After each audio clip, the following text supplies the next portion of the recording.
Les gens sont sortis et se sont arrêtés, émerveillés. Une substance visqueuse recouvrait le sol. Des masses gélatineuses blanchâtres avaient transformé le monde extérieur en une scène sortie d'un film de science-fiction effrayant. Ce mystère a suscité de nombreux débats, et les experts ont proposé différentes théories. Mais il s'est avéré que la situation était encore pire qu'on ne le pensait auparavant. Les masses auraient rendu malades les personnes qui les avaient touchées. Mais commençons par le tout début. C'était l'été de 1994 dans la ville forestière d'Oakville lorsque des amas gélatineux ont été découverts au sol. Les gens pensaient qu'ils avaient plu du ciel, car d'où pourraient-ils être venus autrement? Cette découverte a provoqué panique et confusion parmi les résidents de la région. Mais en réalité, c'était simplement la première apparition de cette substance visqueuse. Des particules de gelée, qui étaient en fait plus petites qu'un grain de riz, sont tombées du ciel à plusieurs reprises. Le volume était très élevé, et quand elles s'accumulaient au sol et sur les toits en pente, elles devenaient visibles. Environ 10 jours après la première occurrence, un journal a écrit un article sur les taches. À part cela, il ne semblait pas y avoir d'autres rapports confirmés et officiels concernant cette substance mystérieuse. Jusqu'à ce qu'un employé du service météorologique national dans la région reçoive un appel d'un homme non identifié en août. L'homme affirmait que des particules métalliques chaudes tombant du ciel avaient brûlé des trous dans le trampoline de ses enfants. Apparemment, il était temps d'examiner les blobs d'Oakville. Un hôpital les aurait examinés au microscope et fait une découverte terrifiante. Les chercheurs ont déclaré que la substance contenait des globules blancs humains. Cela a poussé certains à supposer que les blobs étaient probablement des déchets fluides concentrés provenant des toilettes d'un avion. Cette théorie a été réfutée après qu'un porte-parole de la Federal Aviation Administration a expliqué que les fluides des toilettes étaient généralement teints en bleu, ce qui leur a valu le surnom de glace bleue. Une autre théorie tentant d'expliquer les globules d'Oakville suggérait qu'ils avaient quelque chose à voir avec les méduses. Certains experts ont convenu que cette idée était plausible. Quelque chose de la taille de morceaux de méduses aurait pu être aspiré dans l'atmosphère et déplacé vers un autre endroit lors d'une tempête. Après tout, pleuvoir des animaux n'est pas nouveau, mais nous en parlerons plus tard. En même temps, 6 événements des blobs d'Oakville tombant du ciel ont été signalés, ce qui rendait difficile d'imaginer des particules de méduses flottant dans le ciel si longtemps. Le 20 août 1994, le New York Times a rapporté que la mystérieuse substance gluante avait autrefois été vivante. Cet article a fait suite à une analyse effectuée par le département d'écologie de l'État de Washington. Le scientifique qui avait testé les blobs a annoncé qu'ils avaient découvert que la substance contenait un certain nombre de cellules de tailles différentes. Fait intéressant, ces résultats ont mis fin à la théorie des globules blancs humains, car il s'est avéré que les cellules n'avaient là pas de noyau. Mais c'est quelque chose que vous verriez certainement dans les globules blancs humains, et chez les méduses également. Ces créatures sont des organismes multicellulaires, dont les cellules contiennent des noyaux. Mais quel type de vie n'aurait pas de noyau? Par exemple, les bactéries et certains autres micro-organismes similaires à elles. Un expert travaillant sur ce mystère a déclaré que les amas n'avaient aucune structure clairement visible. Et cela ne s'est pas révélé même lorsqu'ils ont utilisé un microscope. En fin de compte, les chercheurs ont conclu que la substance contenait 2 types de bactéries, toutes 2 présentes dans le tube digestif des humains et d'autres mammifères. Elles étaient également souvent retrouvées lorsque des déchets étaient déposés. Ces bactéries pouvaient se déplacer dans l'eau et dans l'air. La substance visqueuse pourrait être une sorte de système de transport. Malheureusement, les scientifiques ont admis qu'ils n'avaient aucune preuve concrète pour soutenir leur idée. Pour ajouter au mystère, les échantillons auraient disparu avant que les chercheurs puissent terminer leurs travaux. Mais est-il vrai que les étranges gouttes ont rendu les gens malades? À première vue, oui.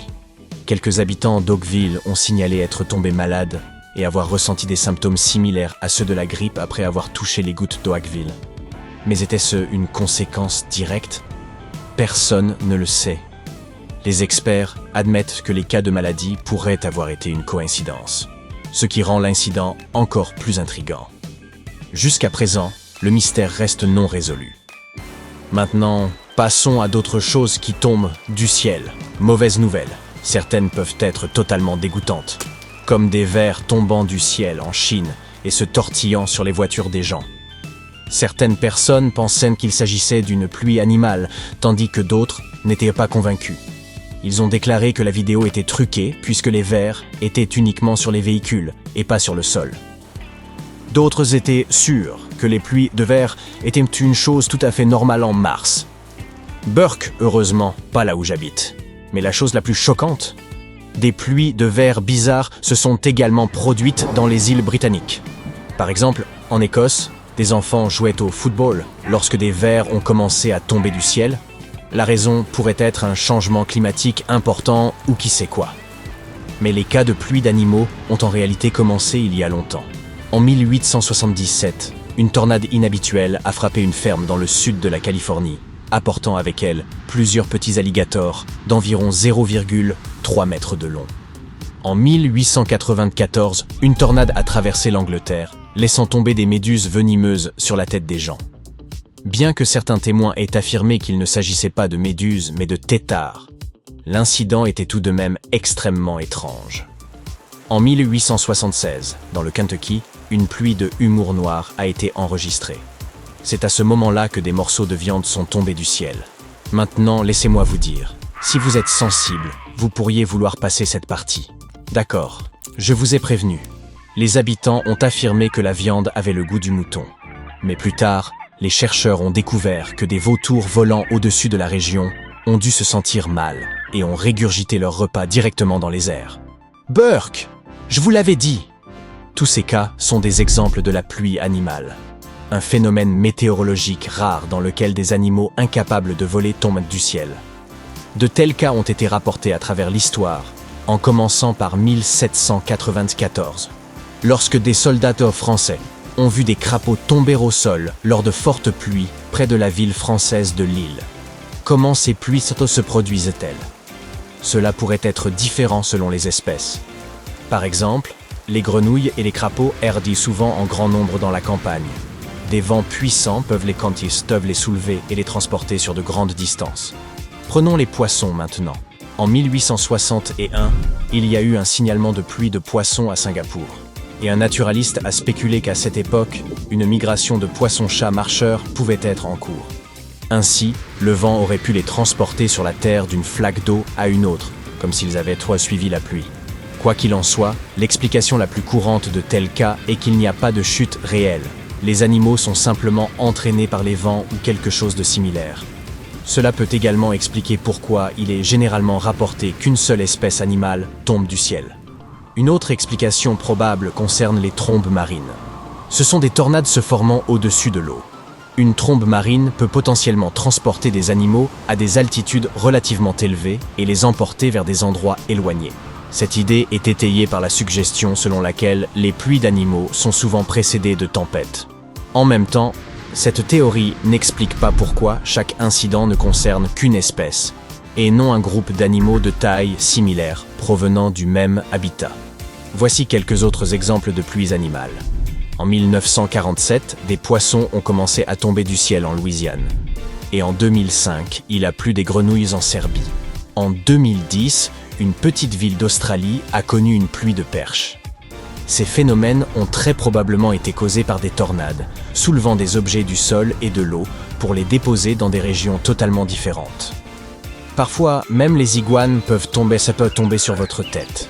Quand il fait vraiment froid, ils entrent en mode hibernation pour survivre.